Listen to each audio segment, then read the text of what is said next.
Okay, so let's see what I got.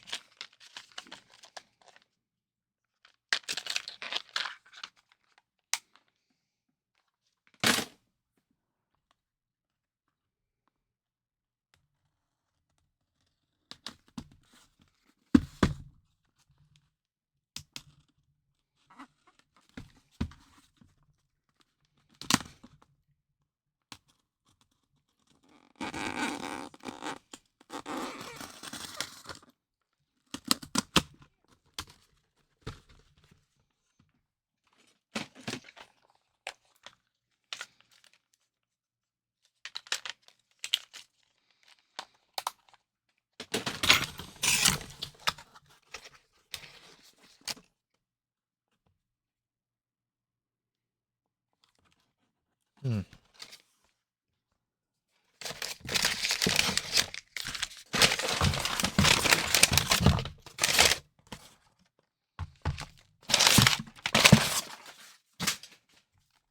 I mean, this doesn't really look like it's refurbished.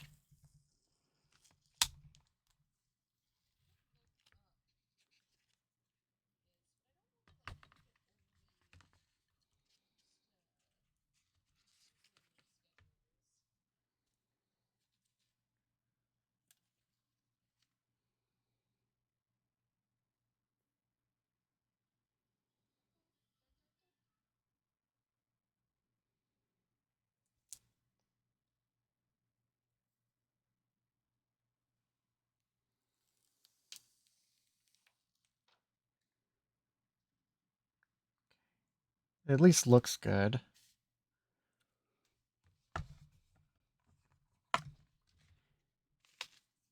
But I guess I can kind of...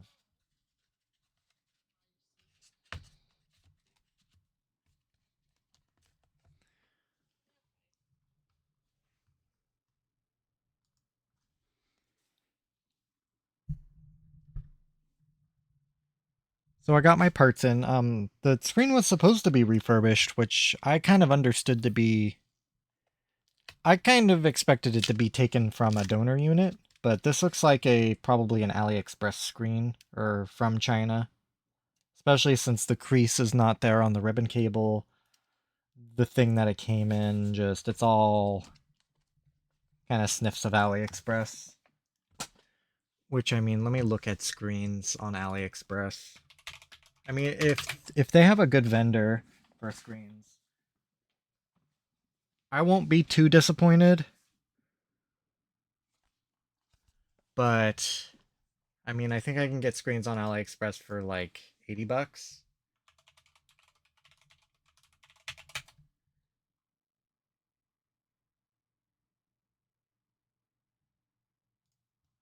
me see. Yeah, around $80. I paid a little over 100 for this one. Let's see if any of the little QR code on this will lead me to a shop.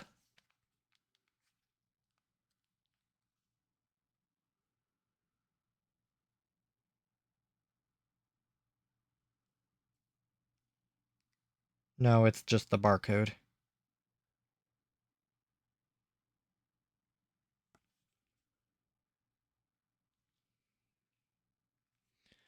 Well, I mean, spend an additional $30 on a screen that hopefully works. I won't be too upset because I'm already expecting to spend quite a bit.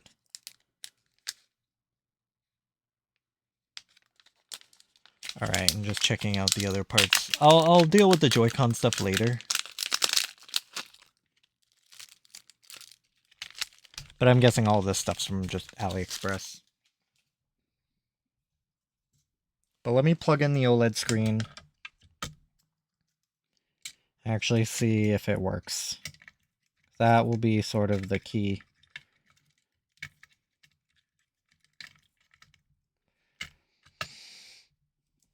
I'm not entirely sure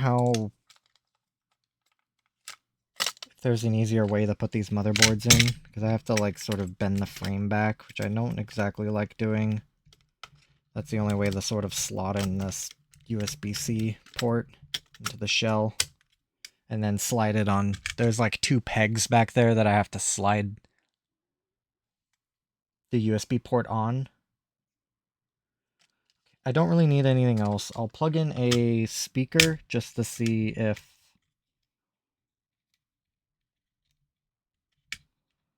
I hear anything, if I still have no display. Because I didn't actually test this motherboard to see if I got a display out. Okay, how did this ribbon cable fold? I still have my old display.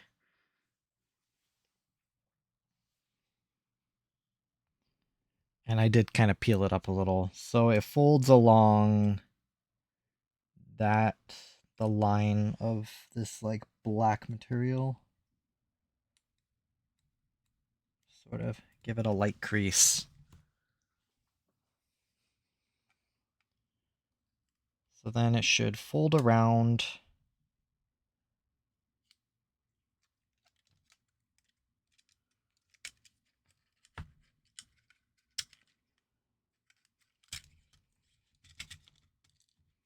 It'll sit in the frame like that.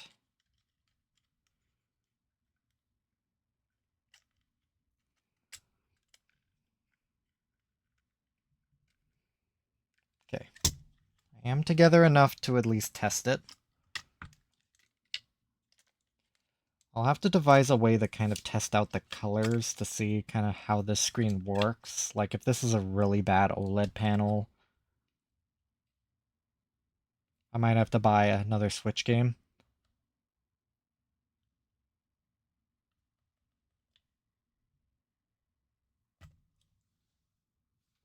Pretty sure I pressed the power button. Oh, I don't think I plugged in the battery. No, I didn't. Okay. Alright, we're live.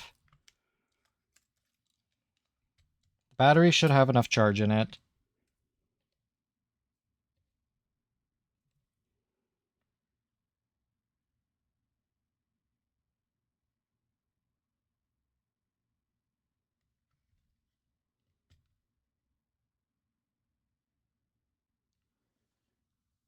Okay.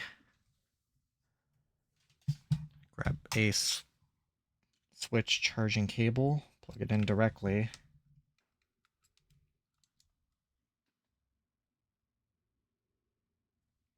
Power. So the display does work. Why the console isn't turning on, I'm not really sure. There it is. Okay.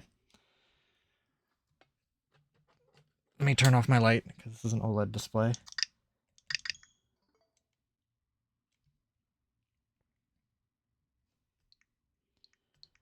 Okay, these are all disc-based games. I did plug this into the TV, so I do know... I wish I had 2 of the same Switch game.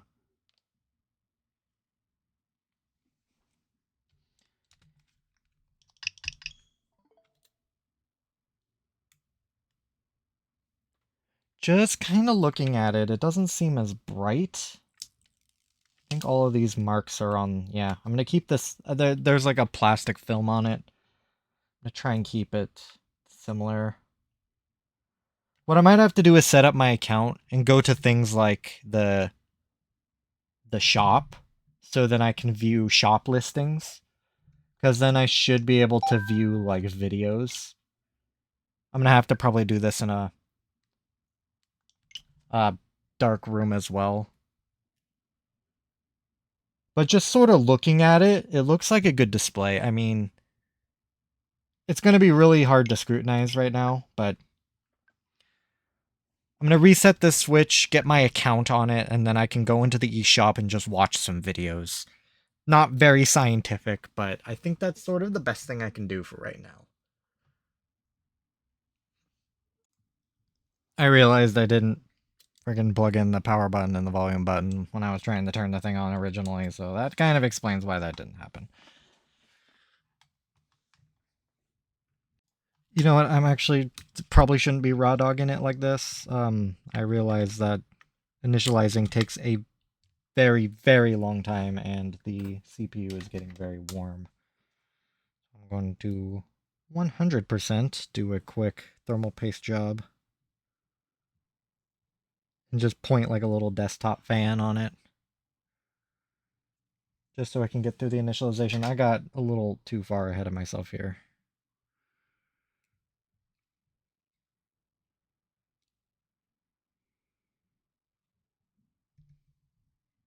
Ooh, it's heating up immediately. Okay.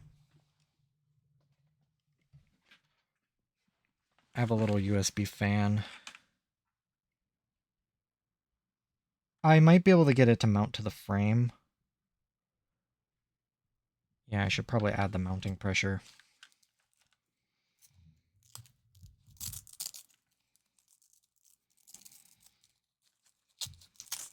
Maybe not my smartest decision, but I mean, it'll work.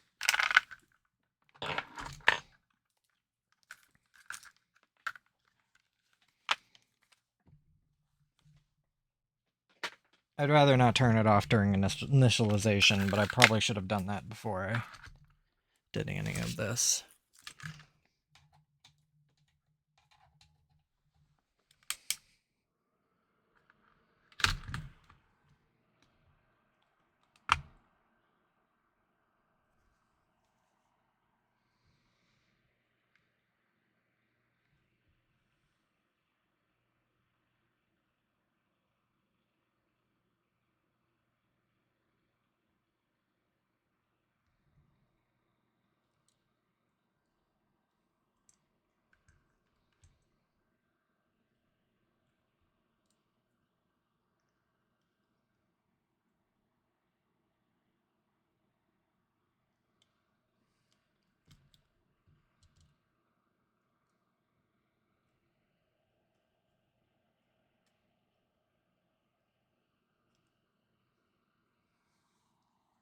Yeah, 7 minutes of holding it. I think I can do that. I got enough. I got a bigger active cooling fan on it than it could ever hope for. So it should stay pretty cool. I'll see if I can get the screws into it. I'll also hold down the motherboard as well.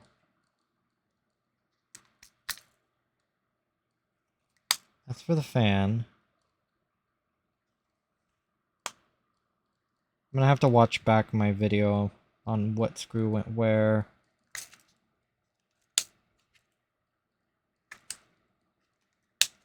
That must be for the heat shield. It must be these three right here.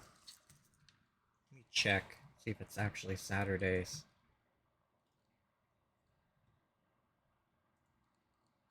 And then what I'm going to want to do is I might take some time doing some resistance probing on this new screen. Because I did a full probe on that broken screen. I didn't notice anything wrong. But I want to compare it against a working screen to see if there isn't something that's like, oh, right.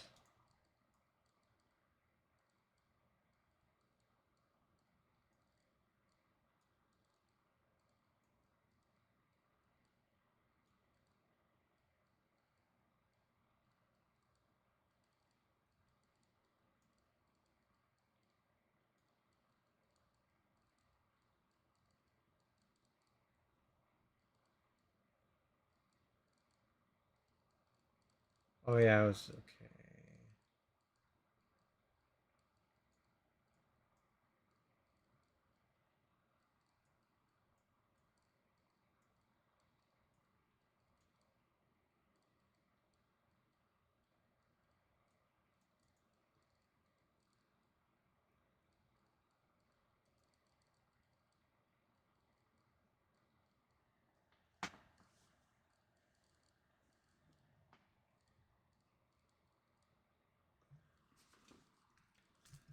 Since this is the only one that has three, it stands to reason that it is these.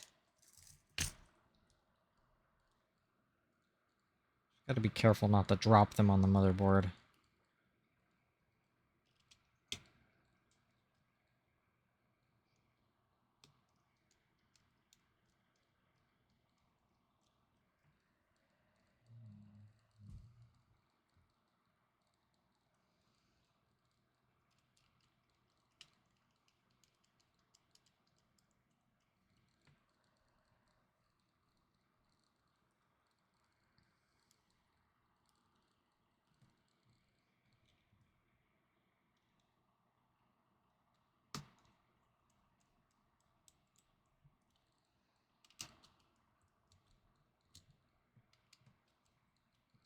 Okay, that should do okay.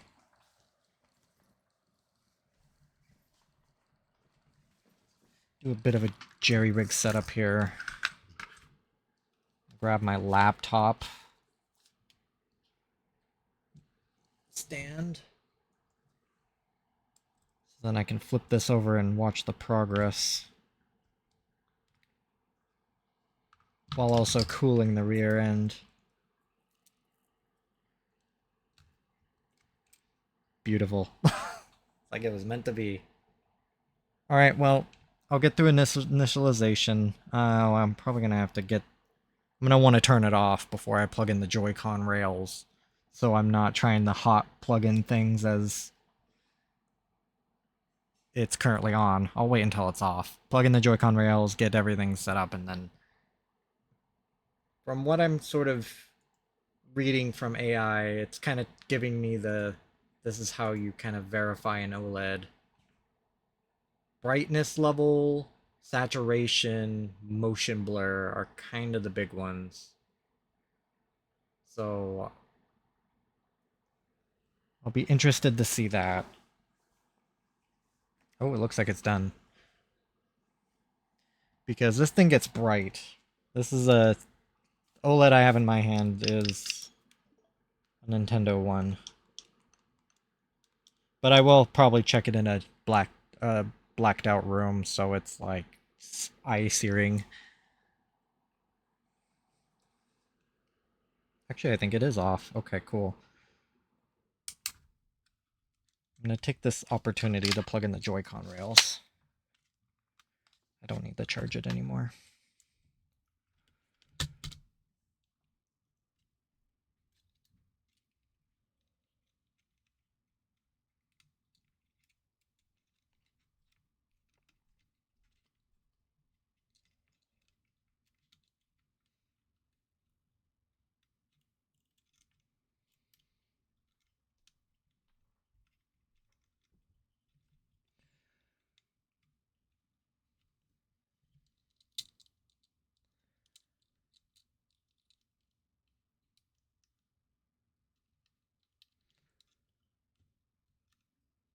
Okay.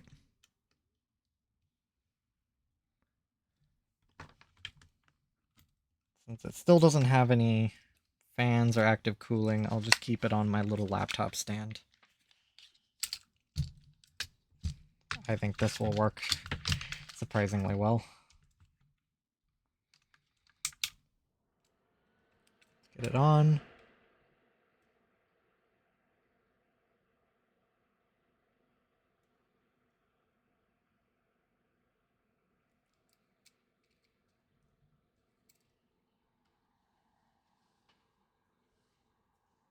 Grab the white Joy-Cons.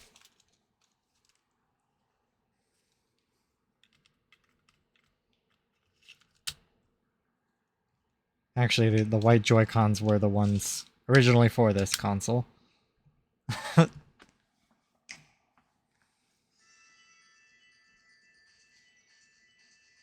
The screen, just sort of looking at it, it looks pretty good.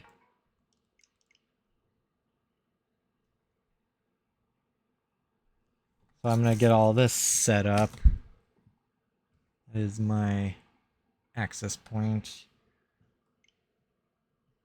I mean, I'll block all this out.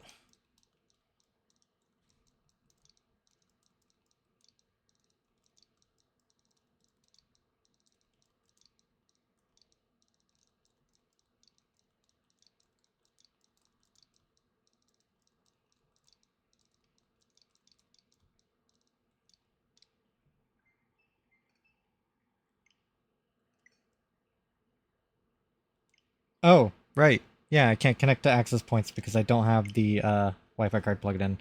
Yeah, that's gonna be a problem. It's weird that it can detect the access point at all, but it's got 0 bars.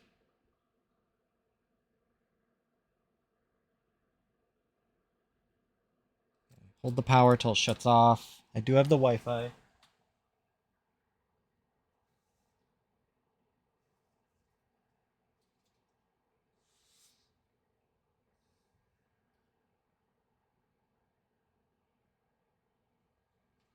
I mean, it's just...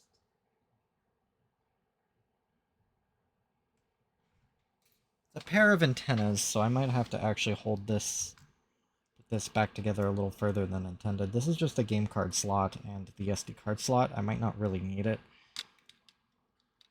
I'll just plug it in anyway.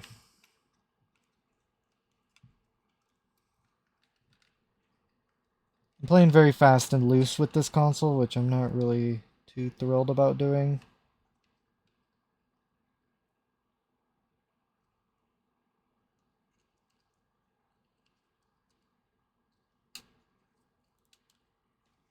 Meaning playing fast and loose is how I break stuff.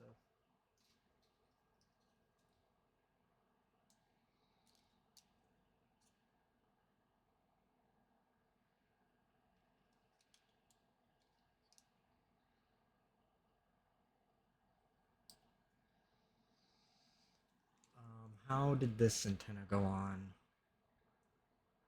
There are two antennas. Okay, this one went alongside the top, which would be relatively like up here. And it wrapped around.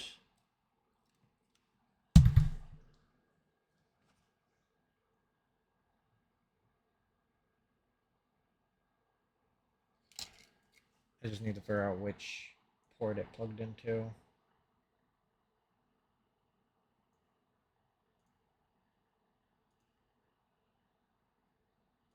Okay, it plugged into the left one.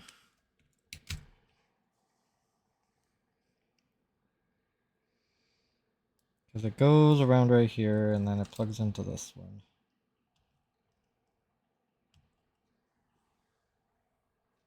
The other antenna plugs in right here. It sort of wraps around. It sits in this little recess. Or it goes up, I think.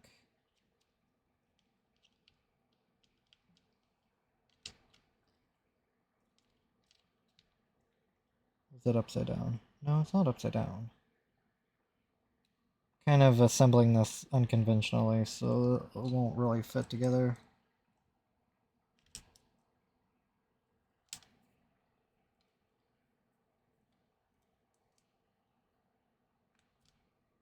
I might just have these dangle. They'll do their job.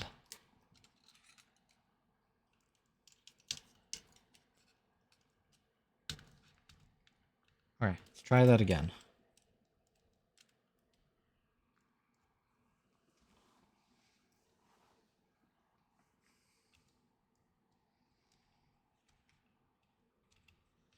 Should be synced.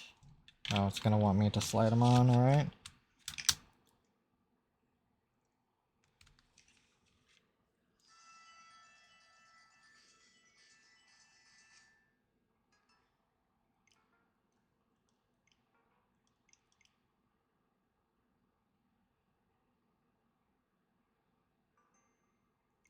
There goes, good connection.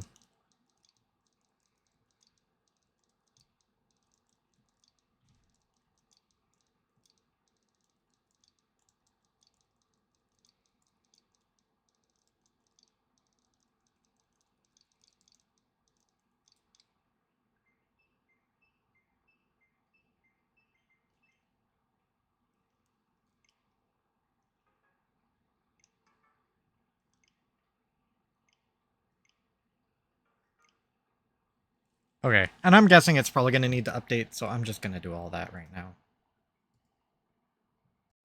I suppose there's no better test than just to do it right here. So I have both of my switches on max brightness. The top one is mine, my personal one. The bottom one is the replacement. Let me sort of partially remove this film. I do want to keep this film as it kind of does protect.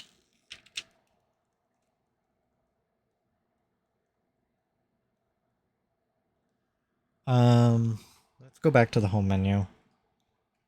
There is a bit of a difference. So you actually, you can kind of see it where the upper one, the upper one is a more of a stark white, where this is more of a, I wouldn't really call it a yellow, but it's not as stark. Go to news. I'm gonna try and see if I can find a video. Is there a video here? Oh, I saw the Fortune Weave Direct.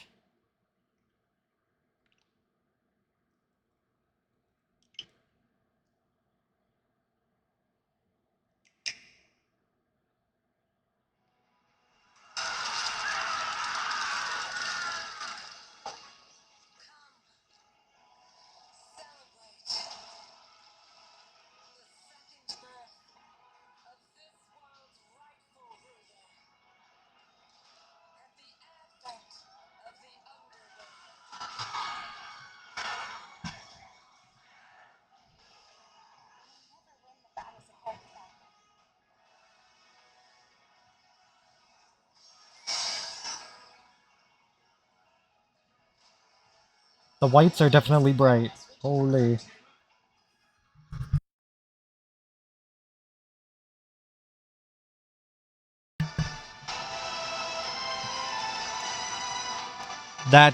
This image right here, I think kind of shows it off.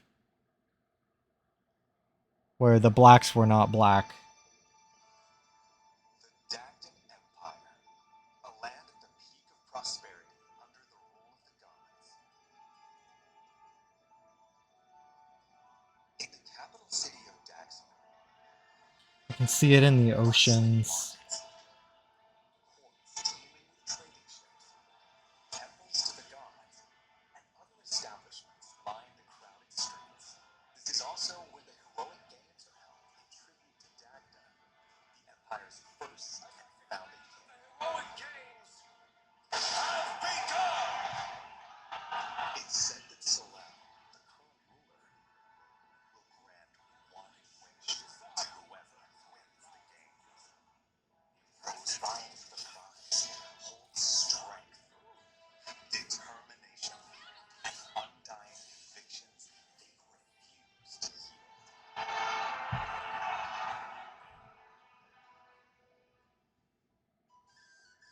The story revolves around four heroes who have entered the heroic games. Who you choose will determine how the narrative unfolds as they fight for glory. Kai is a young boy living in the peaceful village of Rivera. On his 15th birthday, his father is imprisoned beneath Daxia for crimes committed. In hope of a peaceful life as a family, he sets out with his childhood friends to win the heroic games and save his father.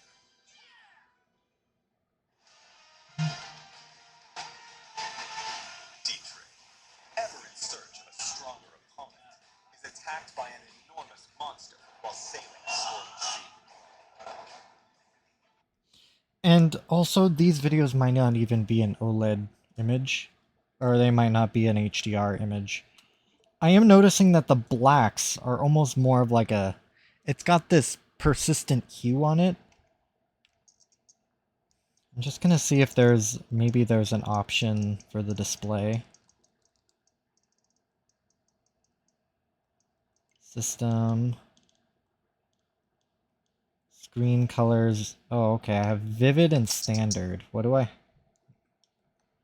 wonder if that is the difference.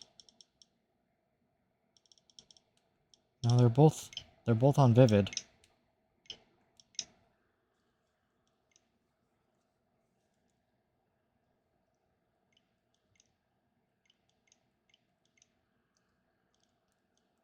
Change display. I can invert it. Oh god.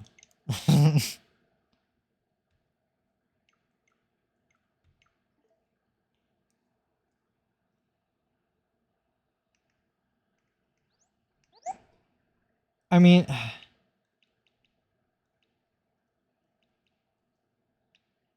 Go to the Splatoon video.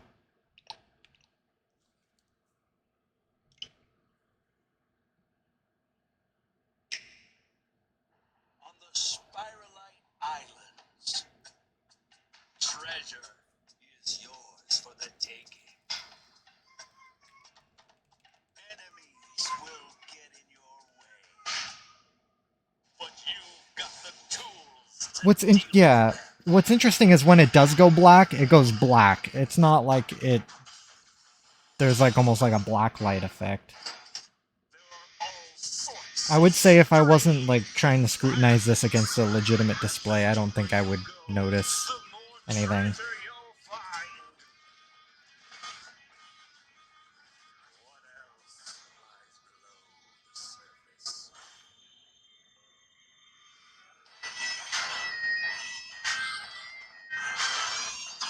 Like, I can't see anything with this footage. Splatoon Raiders, available now. So I guess I would say, I mean, this is an adequate panel replacement. It looks good enough. It does kind of have that weird hue to it. I noticed it in that Fire Emblem footage. But I don't think it's anything that's, like, awful. I wonder if there's another video I can watch.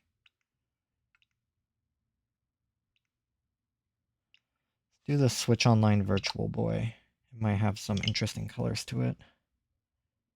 Because when it goes black, it does go black. Whoa, did I click on the wrong video?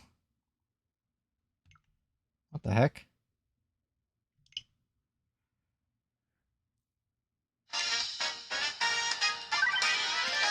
That's weird. Those are linked to the wrong videos. I also kind of noticed that my news page is completely different. Go to the Xenoblade Chronicles 2 Definitive Edition. Switch 2 Edition. Let's go to Elysium. I'll take you there myself.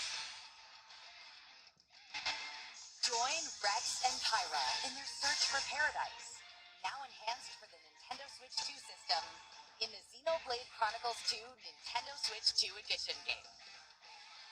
Play at 60 frames per second with 4K resolution in TV mode or Full HD in handheld mode.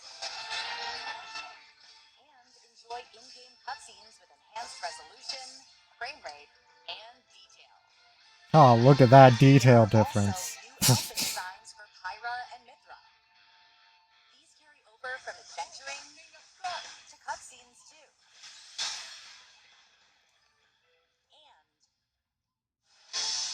And you can control your blades directly in a new mode called Merc Assault. Choose up to 6 blades to send out on each mission. Troops, move out. Best of luck to you. Move and fight freely with each blade, and change which one you control at any time. Combining blade specials is key to victory here. Now you'll see what fire can do. Pile on the pressure with a series of powerful moves to complete these merc missions. Clear the way.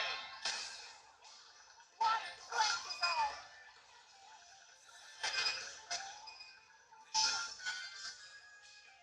A new rare blade.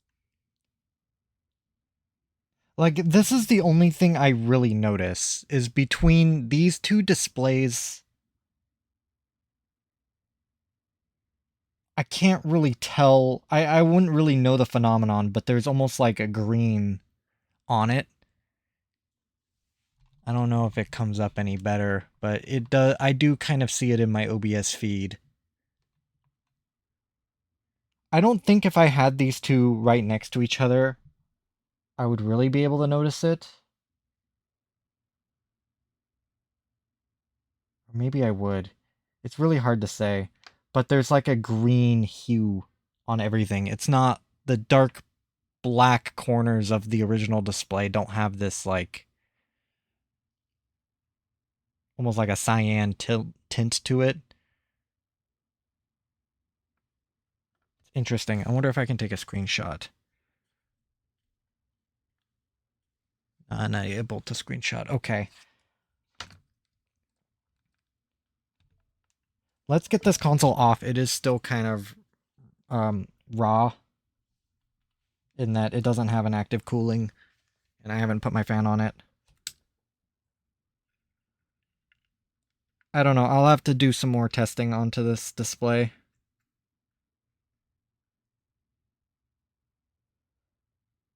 But I think it's at least adequate. I think it's adequate. I don't know if it's great, or it could just be that's a difference in these two displays.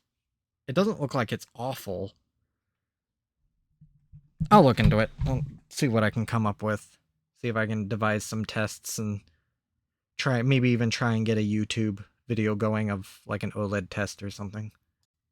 I'm going to go ahead and use the aftermarket display. I did notice that there are differences, and I do want to look into them a little more just so I can establish just how different it is from the OEM display, what I need to sort of jot down as to how it's different. But the way I was kind of having the Switch loosely fit together is not very comfy, so I want to get it back together. And I can put it a majority of the way back together without having to reinstall the display. The frame is ready. I did clean up the border. I think the tape I'll use is good. I might want to test out just a small strip of tape with my old display just to make sure there's not a lip if my tape is too thick. But I can get going into assembling this thing backwards. Let me get my iFixit guide back up so I can make sure I get everything back together.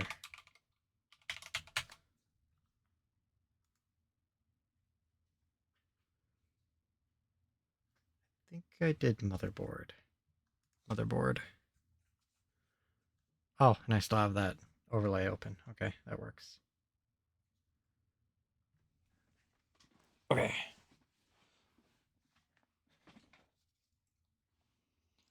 So I do have all that thermal paste I just used. I'm just going to try and reuse it because it is brand new. Just going to try and like shuffle it back into place.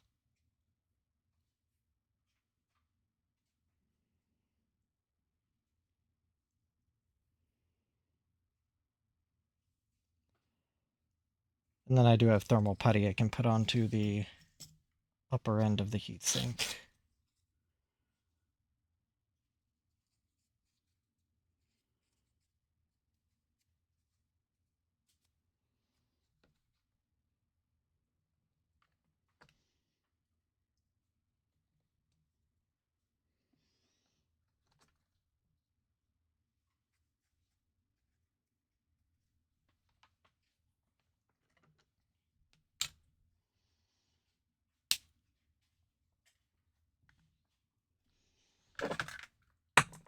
Don't need this anymore.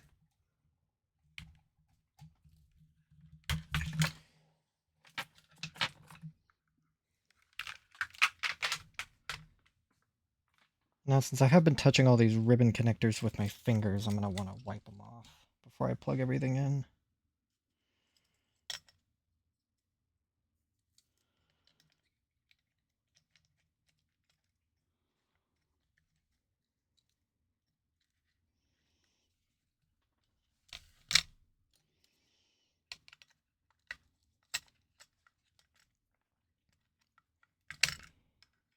And I did take some time earlier to actually take off the two contact points on the rail, or like the Joy-Con connector pieces within the rail, and just wipe them down real quick. So hopefully that will be the connection issues I think I was having with this thing when I was testing it just via audio. Hopefully that will be resolved.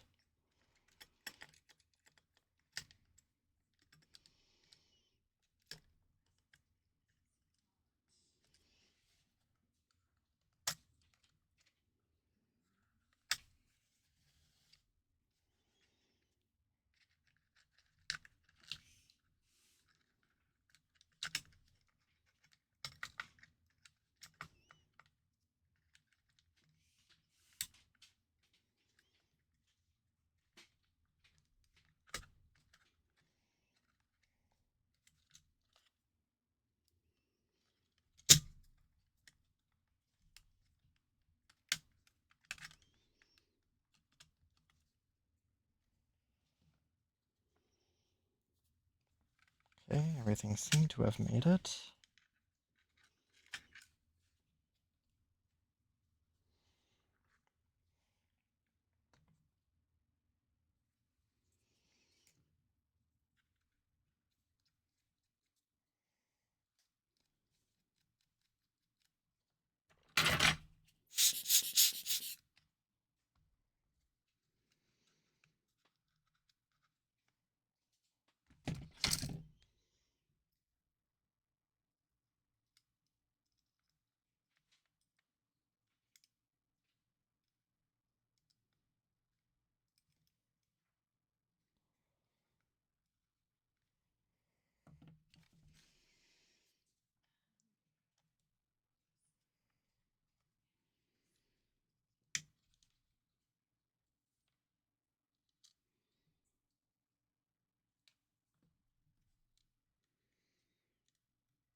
These ribbon connectors,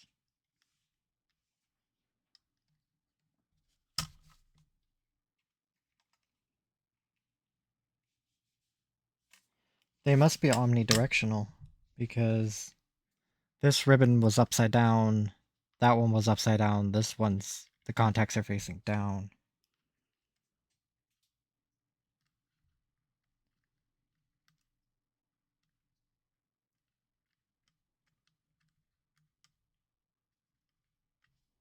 Well, I suppose if I have a problem connecting that, that would be the left side Joy-Con, that would kind of explain that.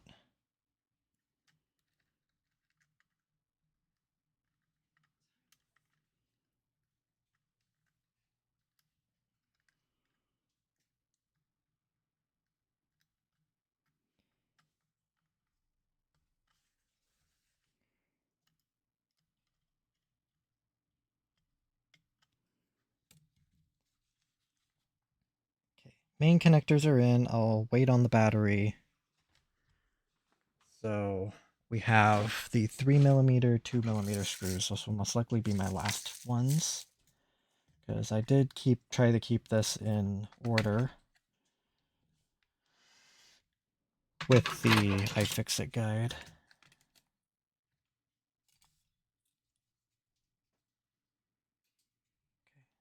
So the 3 and 2. Okay, the 2 are the... I mean, I don't really need to do this, but I'm just going to do it anyway. Yeah, 4. These are going to be the 2 USB-C, which I never cleaned out the USB-C port. I'll do that here right in a second. This will be the best time to do it. I'm not really going to do anything too fancy, but I have an idea.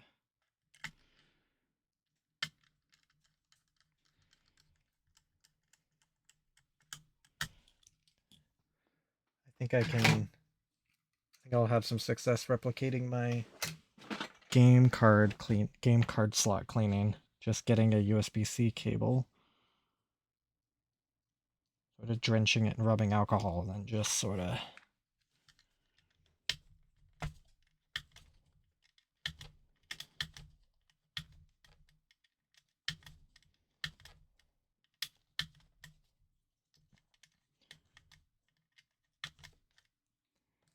since everything's unpowered, I don't have to worry about anything.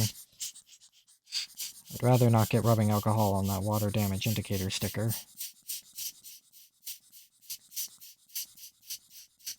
91% will dry pretty quickly. The other three are going to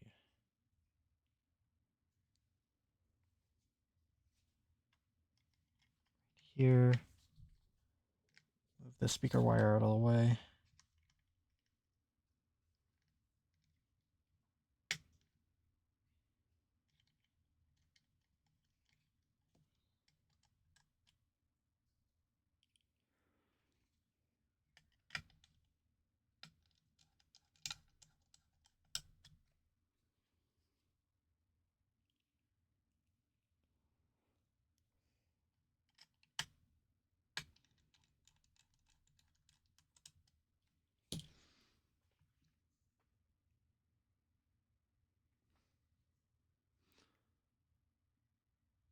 Oh, this is unplugging all of the ribbon cables. Already did that. Okay, now it is the fan, which is these.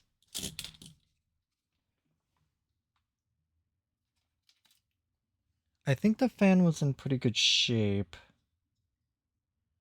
Hit it with an air duster real quick.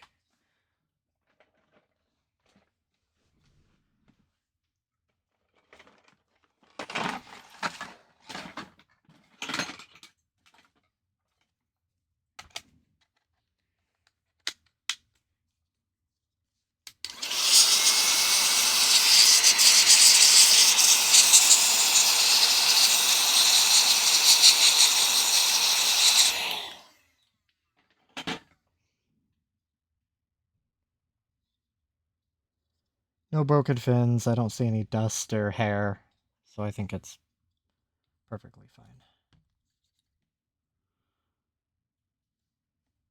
But it is also another ribbon cable that I want to wipe off.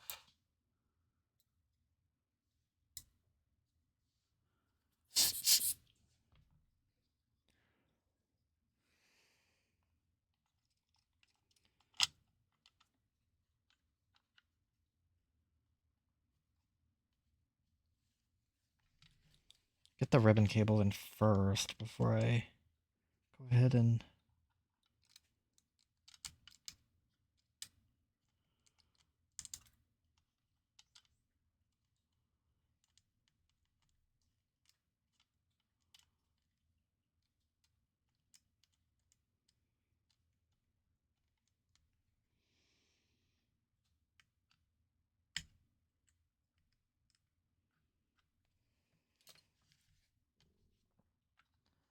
I'll have to wipe off the fan because it looks like it's holding my fingerprints.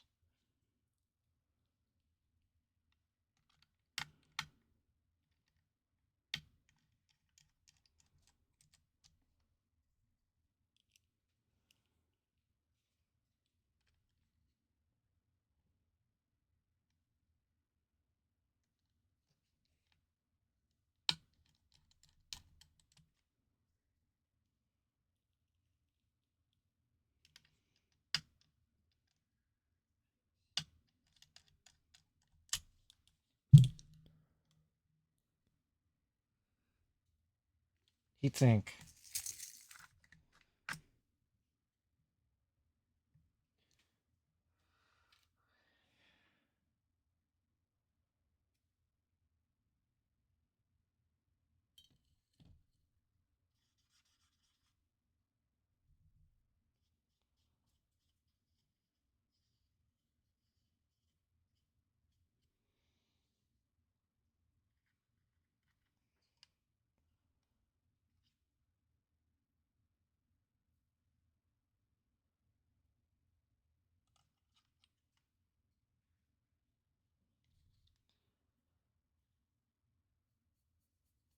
Thought I grabbed a hair, but it ended up being just a string of thermal paste. Okay.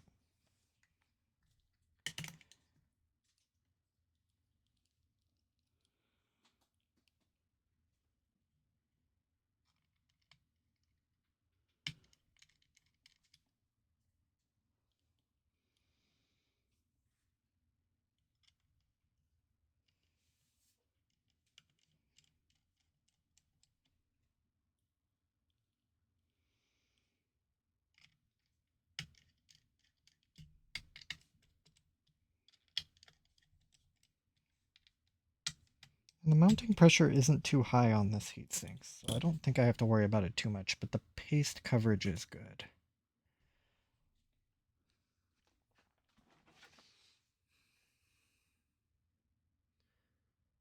Okay, next is this board, which I want to clean really quick. My free copy of Assassin's Creed Ezio Collection will be the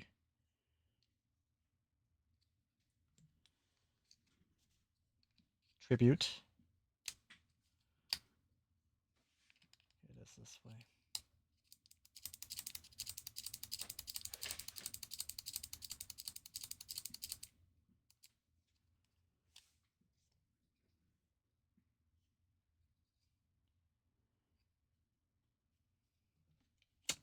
I don't think I really have a good sacrificial micro SD card. The 120 gigs that I would rather not use. I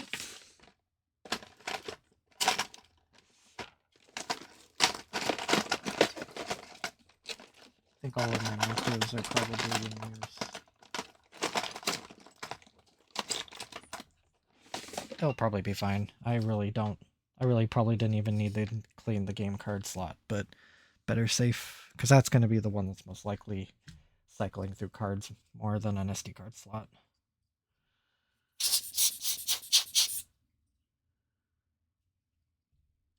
Headphone jack looks fine.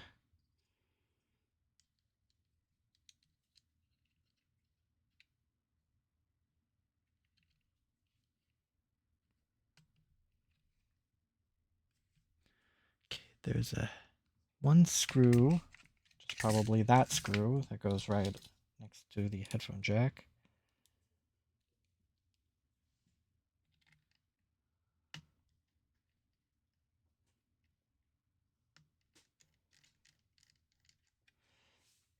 This technically does cover, yeah, I actually can't do this one yet. Because that will cover the display. Yeah, I should probably just go about mounting this thing. Now here's the display. It does have this on the back. I don't know if it's an adhesive pad. No, it's just like a foam back. I don't know why it has this plastic film on it.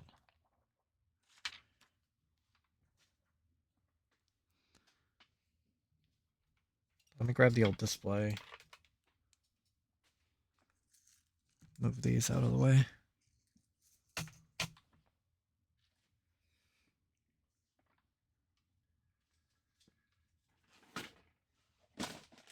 The tape I want to use is this stuff. This stuff is what I have not only a lot of, but I've liked it because it's very strong. I just hope it's not too thick. So I wanted to get a small section. Gotta find where the start of it is.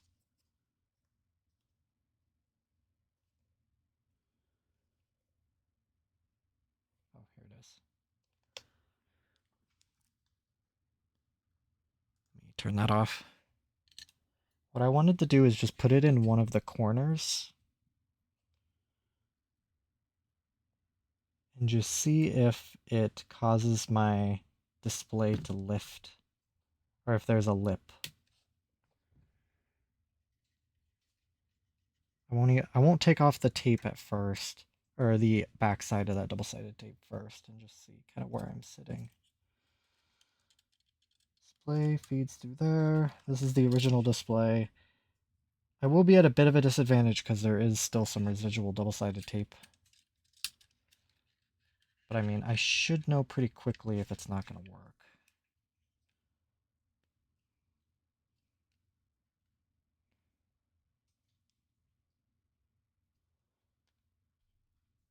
Okay, so there is a bit of a lip. Let me grab the new display before I go, and it could just be that paper backing for the tape that's giving it additional thickness.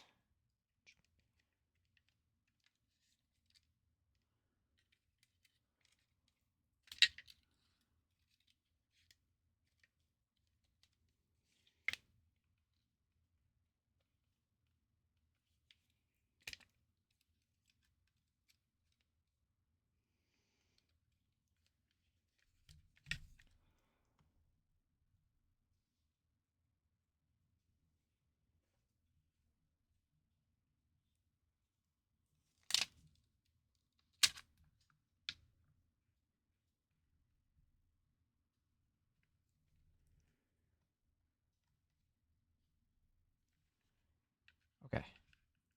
Still a bit of a lip.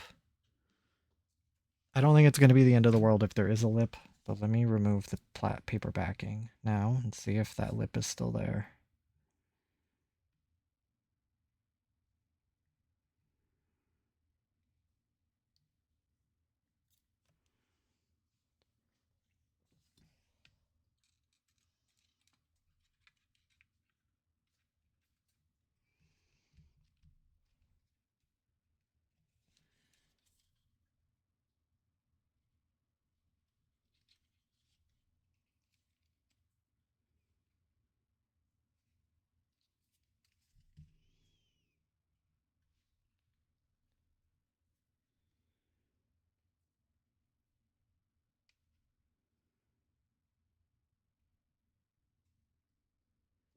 No, I think it's not there. At least not enough that I can really tell. Cool. So I'm going to go ahead and use that. I can use my tape.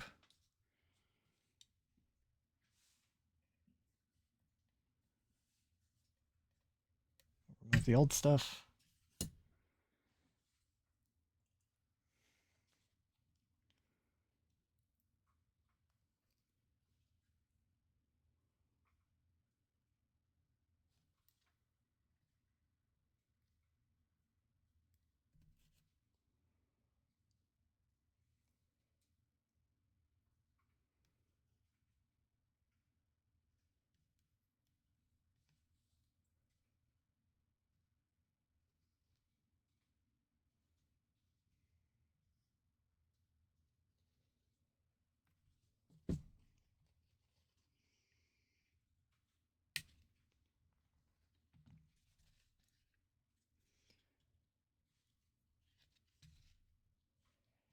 It might be a bit too thick, but I don't think it hanging over is going to matter that much.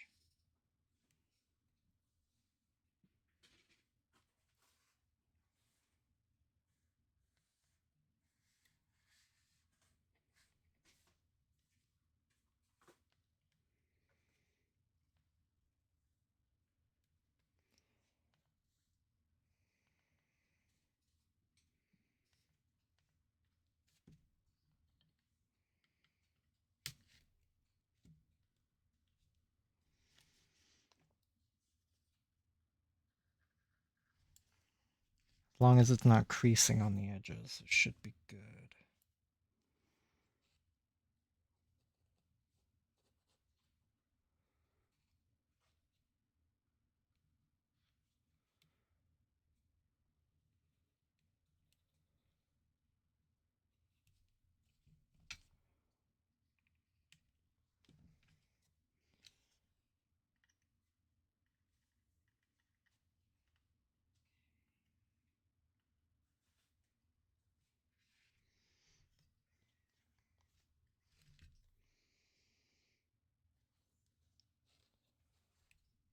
Then I do have a screen protector coming. I have a tempered glass that I'll put on this thing. That will give it a lip, but this will be more intentional.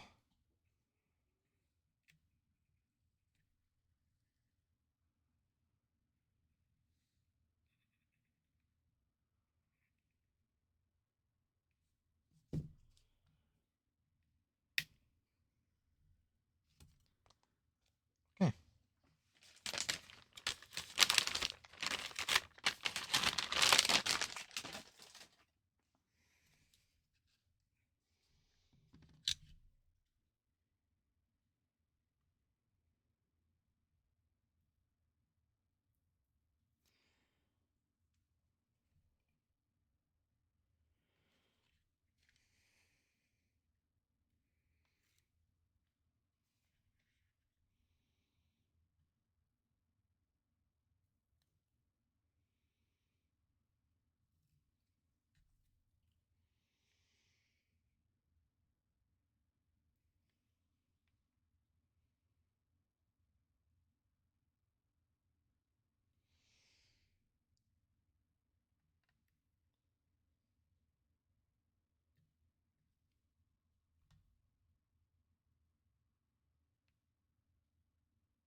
Point of no return.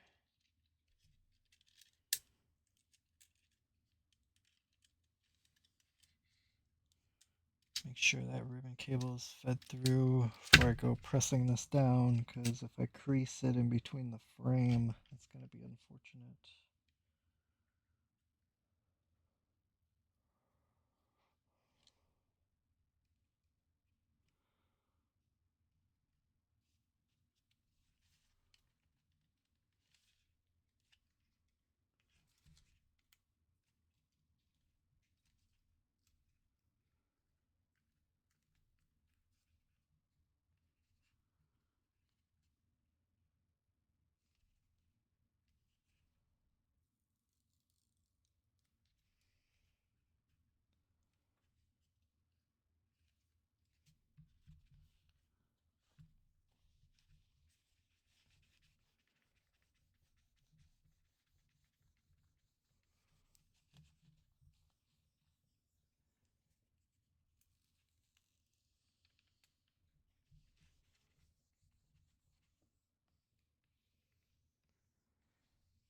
I'll keep the plastic film on until I get my screen protector, but it looks like that went on perfectly.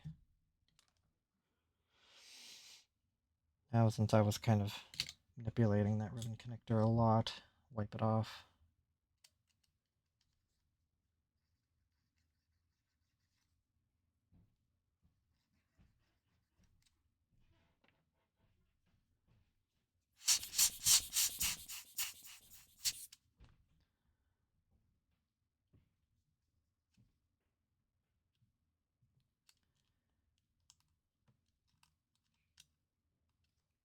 I mean, I touched it again.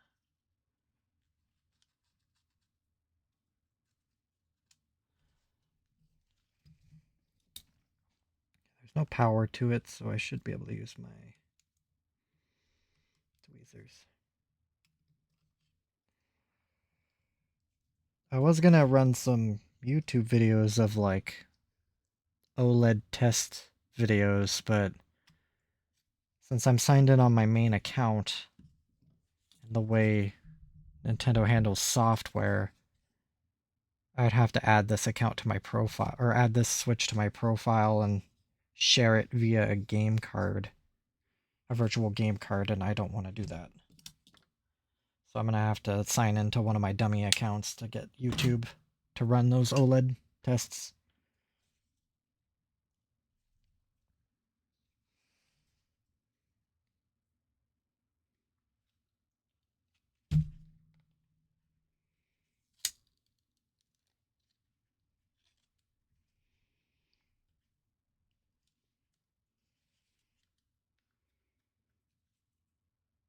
Yeah, I would say that's good. I might have to kind of massage that screen down as parts, but I think it'll be okay. Now we can get this back in. And get that singular screw in.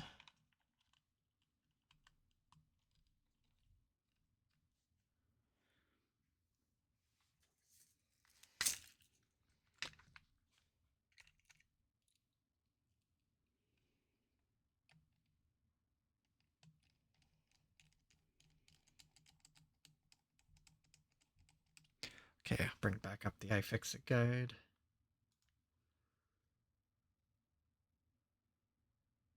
Oh, it's heat shield time. Okay, we're already there, so I gotta plug in the battery. Now, when I cleaned everything, I forgot to clean the power button and stuff. So I might just have to brush those off really quickly. We're on to the heatsink. I think I got everything brushed off this really nicely. All I need to do is put on some thermal putty.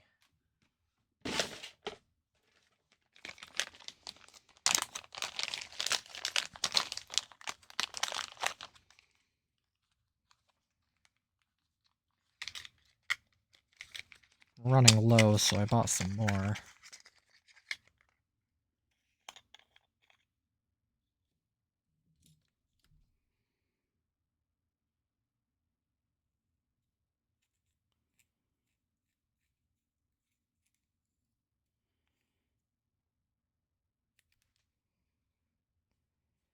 That's a little too much.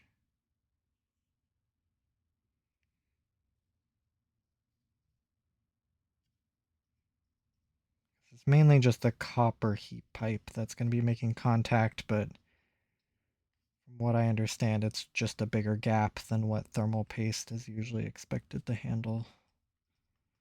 So that should be more than plenty. Whatever doesn't get used will squish out.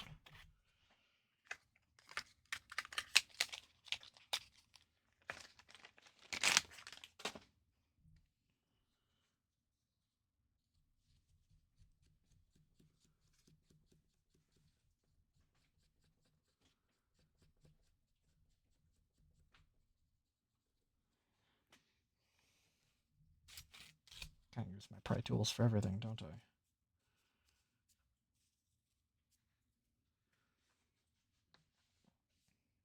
Okay.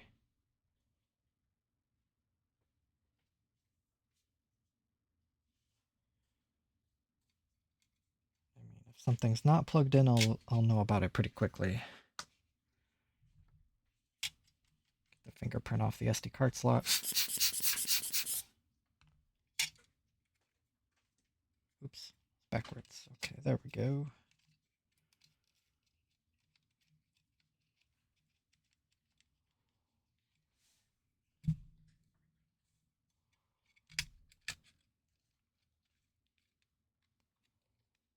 Smush. Okay, so for the think we have this party of screws.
This is actually not that complicated of a console to take apart, which is kind of nice.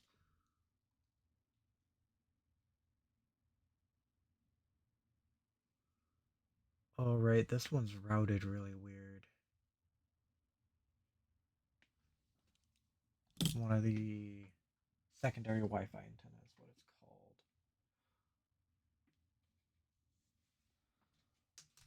Okay, so it goes forward and then it kind of wraps around.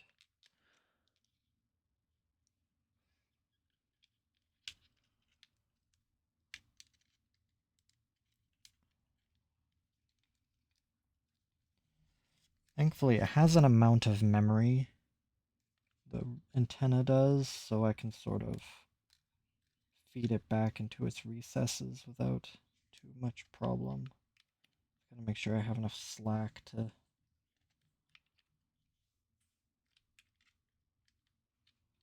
put it back in the first place.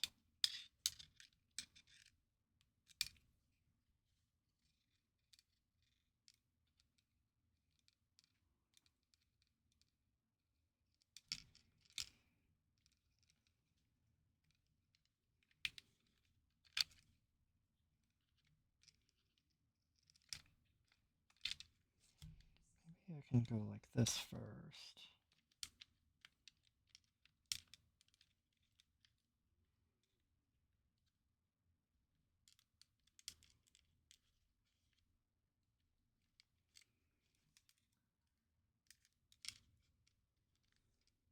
Then I can sort of route it from the back to the front.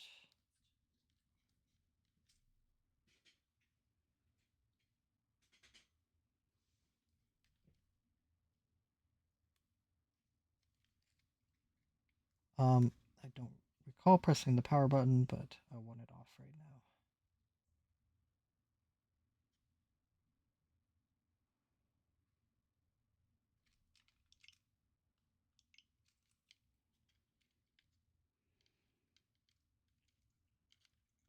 I know one thing I didn't do was a touchscreen test, which is kind of important to do. I didn't test the digitizer to make sure it's good. Well, I mean, it's all one unit, so it's not, I can't separate them, thankfully. That's actually kind of nice, because I don't like doing that marriage of digitizer and display.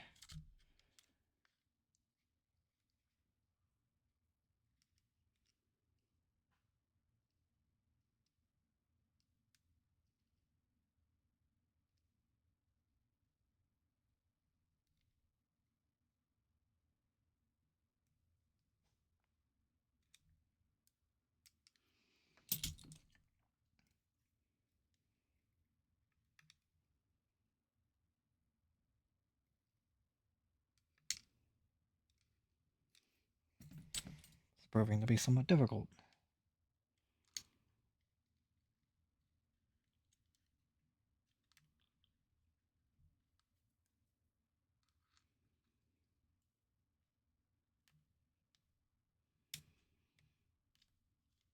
Okay, there we go. I got one of it. I got it started, so it should. Oh, it popped out. So I'm thinking if I just have it in place, I can get it started. I can kind of hold it in place and then finish the feeding.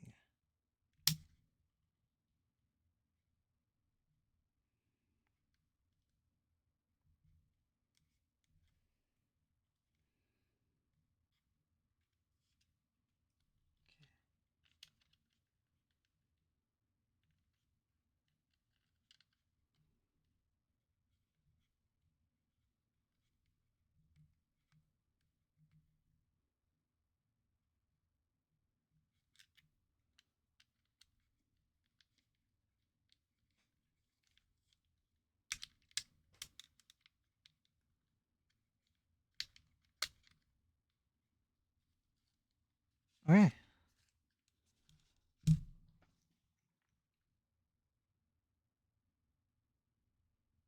There's one screw.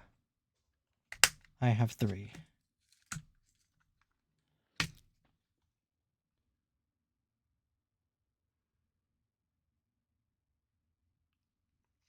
think I did that because they're all 4.4 millimeter screws, yes. At least according to iFixit, which is why I'm going to double check.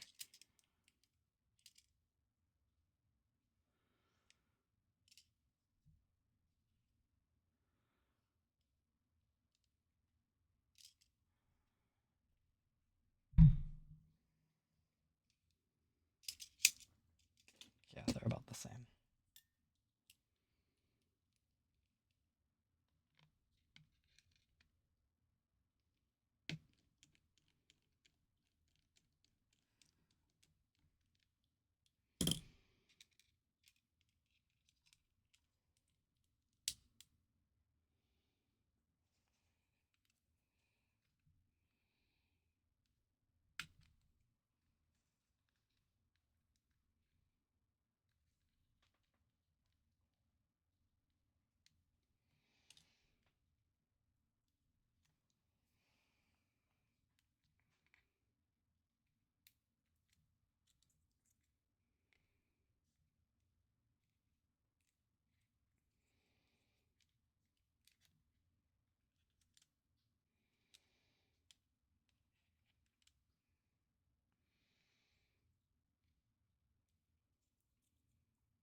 Won't be very sticky while it's still kind of wet with rubbing alcohol.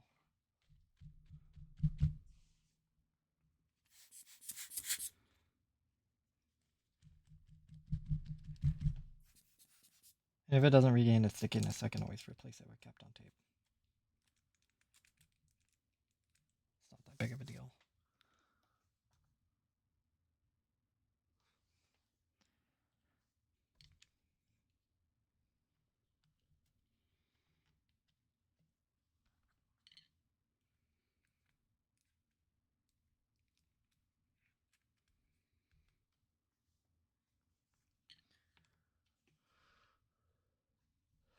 Okay.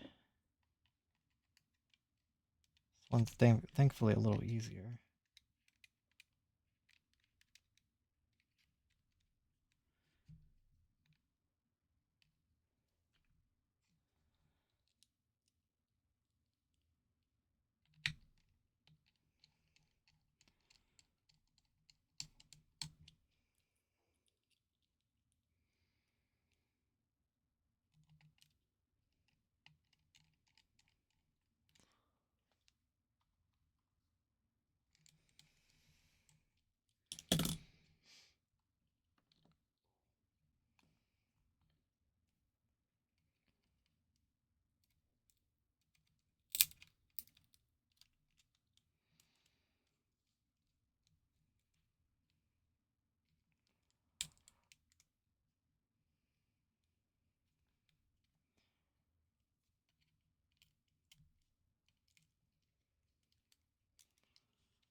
Careful with those tweezers as this board is live.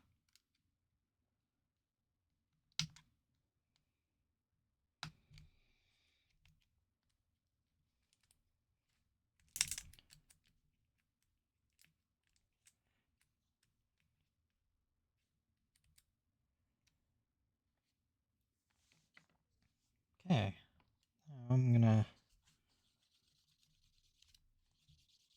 wipe off.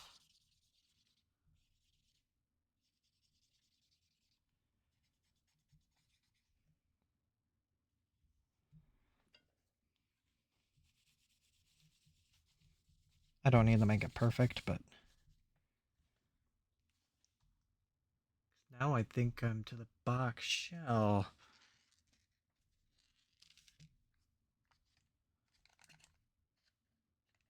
Okay, yep, I am to the back shell. So these were the things I didn't clean. I didn't get the membranes and the actual buttons. Or the back shell.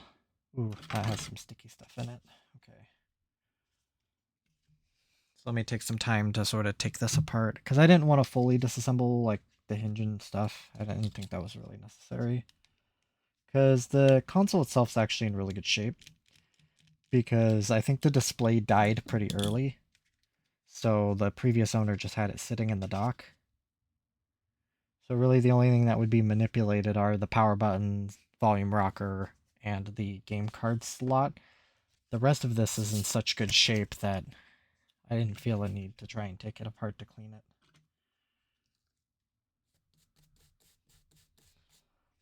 Game card slot seems fine.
Oh, did I do that?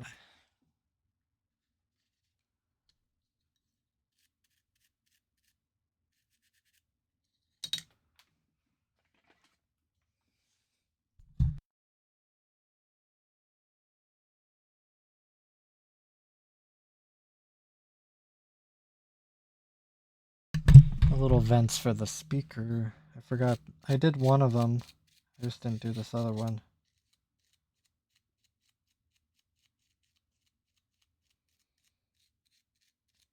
It's more dusty than anything, so it should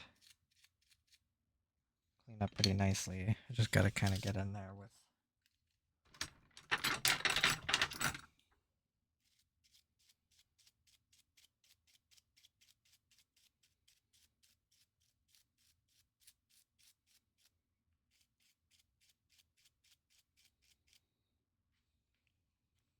Oh, I got dust underneath my screen protector. Oh no.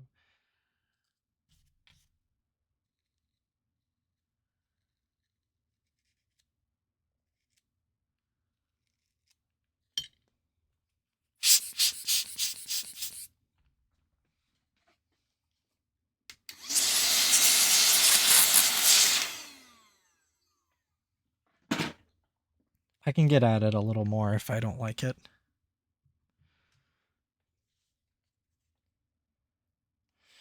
But I think everything else is good. Yeah, this back shell is in very good shape. Which is why, like, worst comes to worst, like, if I had to have parted out this console, I would have some very nice shell pieces. And a functional motherboard.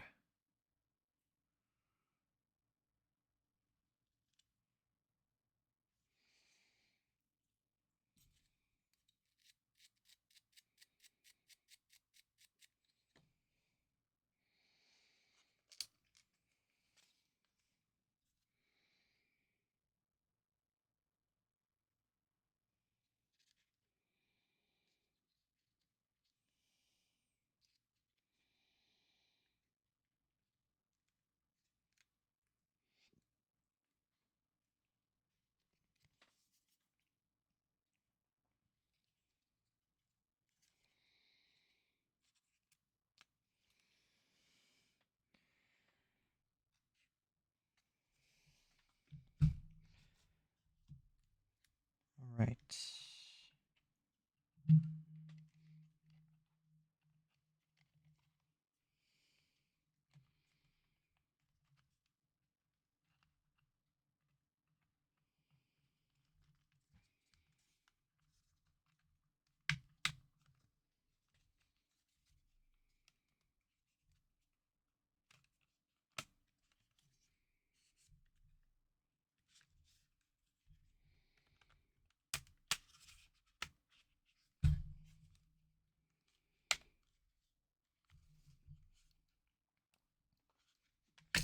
I'm gonna put the big Joy-Con screws in first.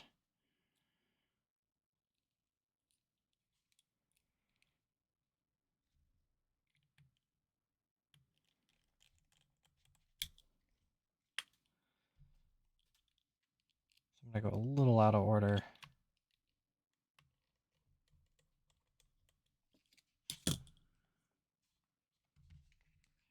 Then we have the two Y tips. Go down here.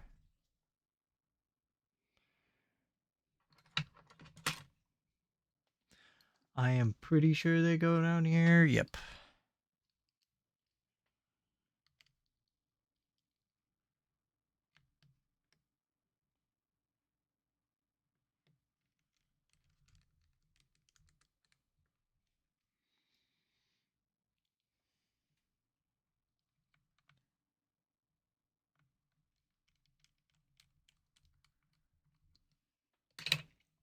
Then we have what, the three really, really tiny crossheads that kind of go, are kind of dotted all around.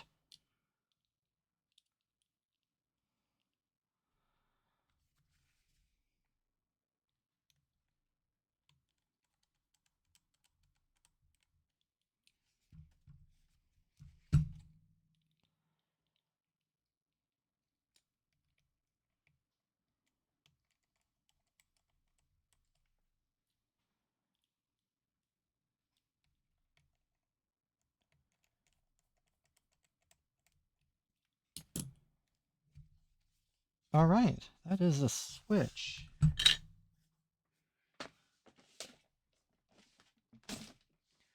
Let me get my... Well, I already know the thing turns on. I'm gonna have to get to these Joy-Cons. I have the pieces for them as part of that Mobile Sentry order. Let me get a dummy account on, because it's not going to let me launch YouTube despite it being a free app, because it's not connected to my main account. Let me get YouTube on this, and then let me try and just reference an OLED reference video. Okay, this will be a very unscientific test, but the bottom is the new screen, the top is the old one, and I mean, there's already a fairly noticeable difference in that the new screen is not showing a true black. It's almost showing like a gray. Let me look at it under a microscope, see if those pixels are actually illuminated, because they should be functionally turned off. I mean, the top one is gray. It's not black. The YouTube application isn't like HDR, so that part is gray, but this part's more of like a green. Let me just see. I'm probably not... Oh.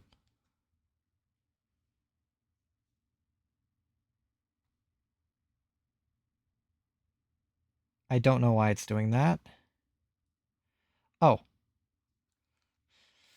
Ooh, that scared me. I thought that was like an error pattern. Okay, so let me look at it under a microscope.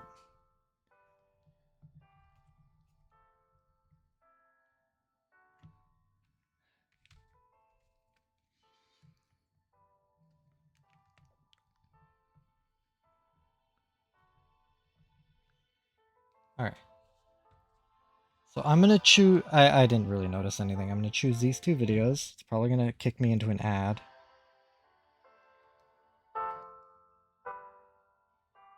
Oh.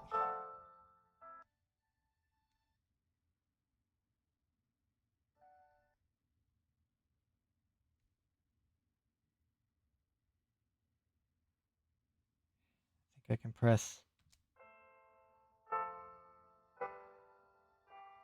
And you can kind of... Whoa, what the heck?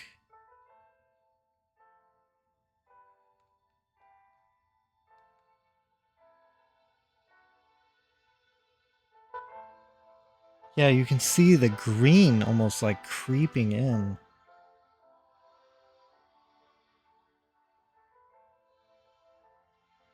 That is interesting. You see that sort of like...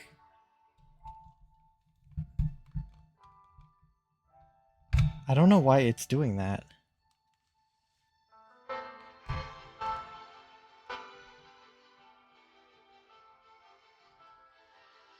Handling this display just fine.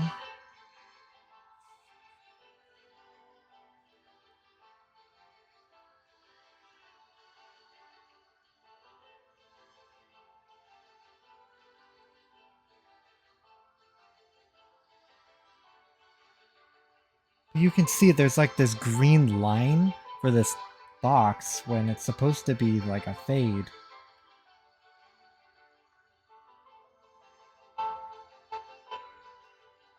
Let me run this again.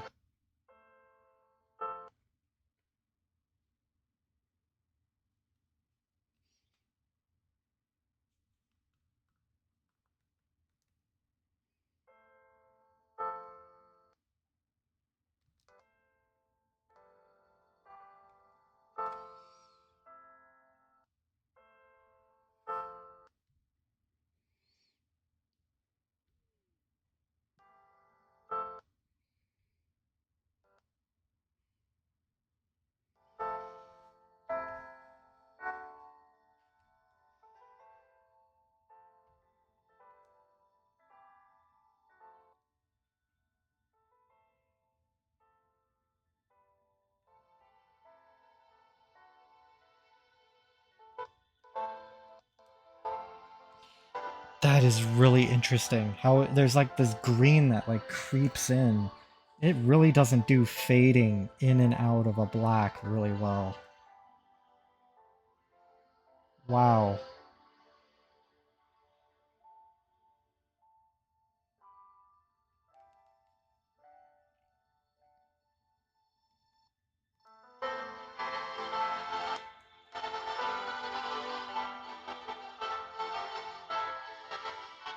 Trying to line it up a little better. It handles these scenes okay. Like, I mean, I would say it's indistinguishable. There is still that green hue on it.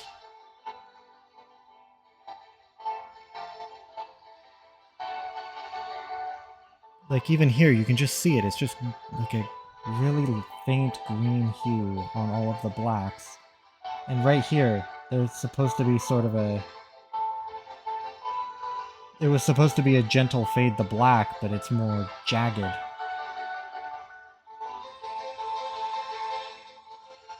You can just see it on the fringes of the scene. It's supposed to be this really nice black, but it's just greened out.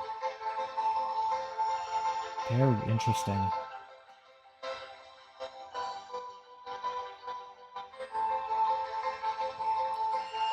Oh, it even did it on this one.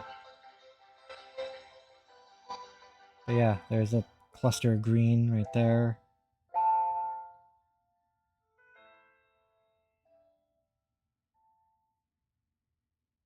Green right here.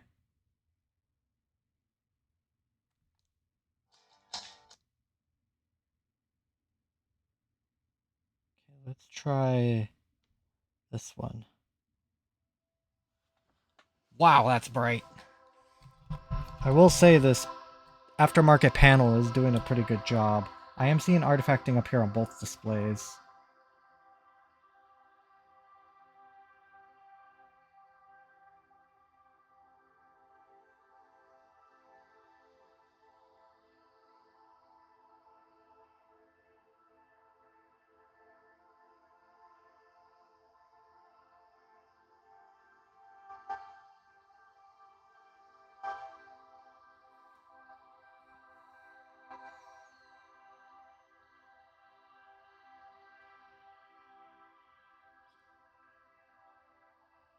This video is not having a problem. I wonder how much of it is fouled up by sort of YouTube. Oh, I did see some of it.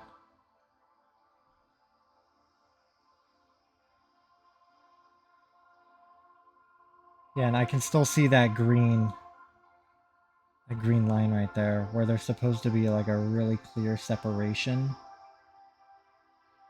A little less visible on colored backgrounds, but I mean, as far as the color is concerned, I would say it is indistinguishable. I don't think I can tell the difference between like these two scenes, for example.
Big. Wow.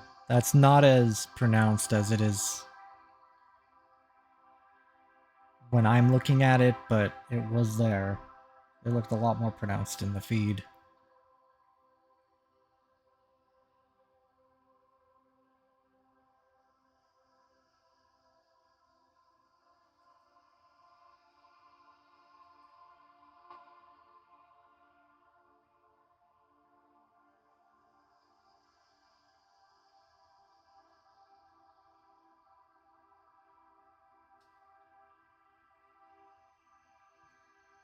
Yeah, the fringing right here on the edges of the shadows. There's not so much shadows with the light refracting onto the table. Green around here.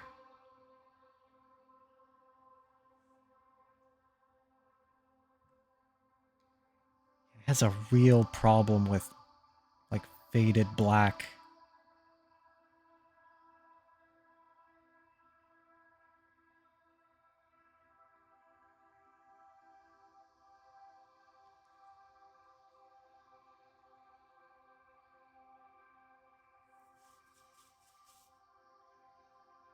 Right here.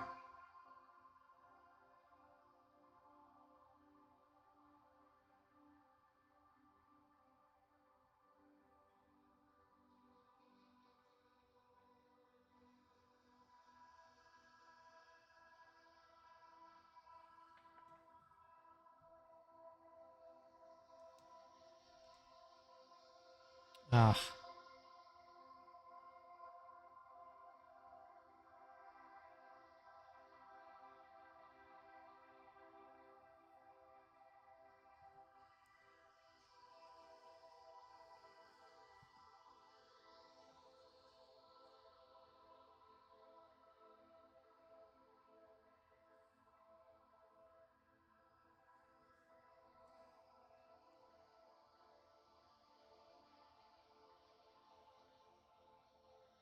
wow. Green.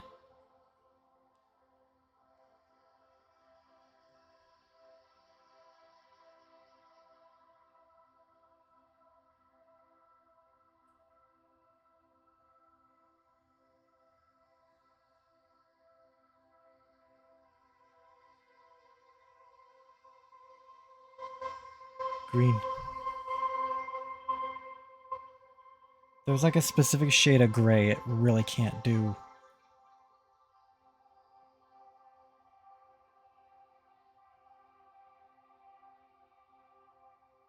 The wisps around here are just got these green halos to them.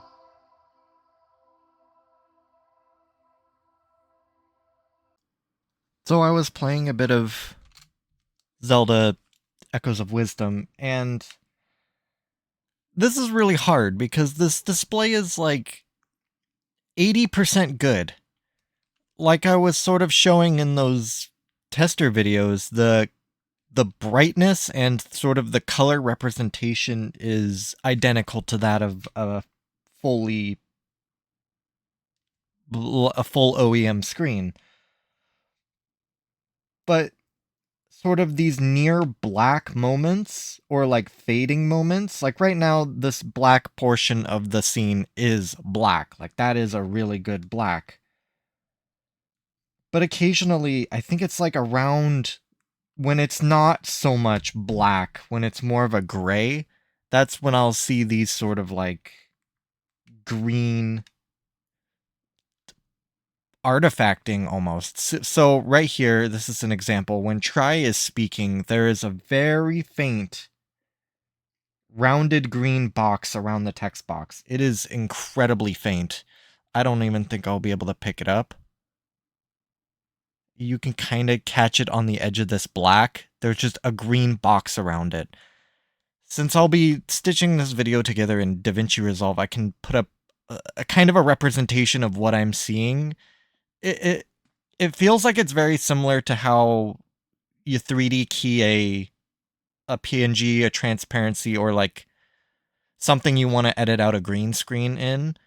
So I'll post up an image or maybe a GIF, and normally with the 3D keying, you can kick out the green because it will take all the green on that image and just delete it essentially, or make it fully transparent.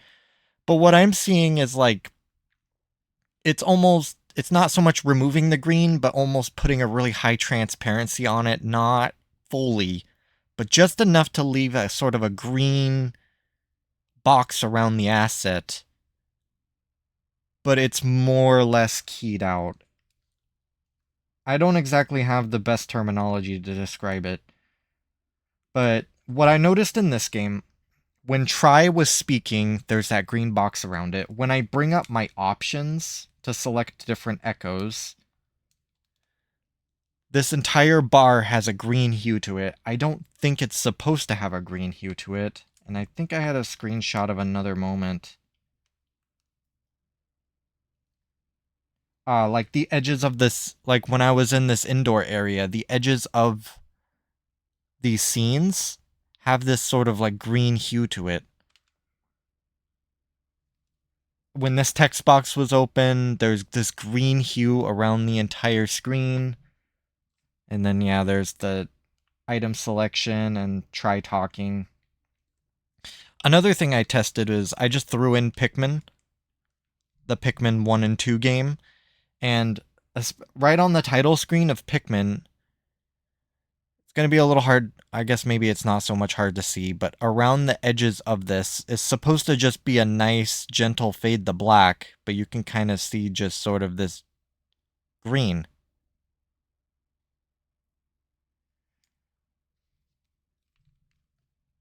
I've been thinking about, like, well, okay, if I wasn't specifically looking for it, would I notice it?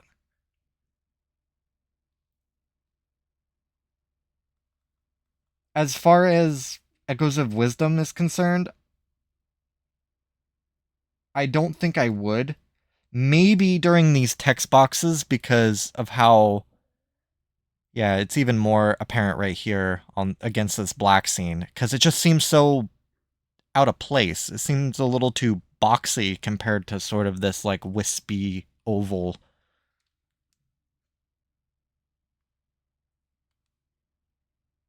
But while I'm playing this game, I mean, I don't even really notice it. I do notice the green is popping up a lot, and I don't remember this game having this much green in it. So it sucks. It sucks that the screen is so close to being great, but just misses that bar. And according to AI, I've been sort of trying to find good ways to describe it because it's a I'm not familiar enough with the terminology to say one way to really thoroughly describe it. AI calls it near black chroma overshoot, which is sort of a hallmark of like mid to lower tier displays. The original Samsung displays that came with the OLED are of a very high quality and they don't do that.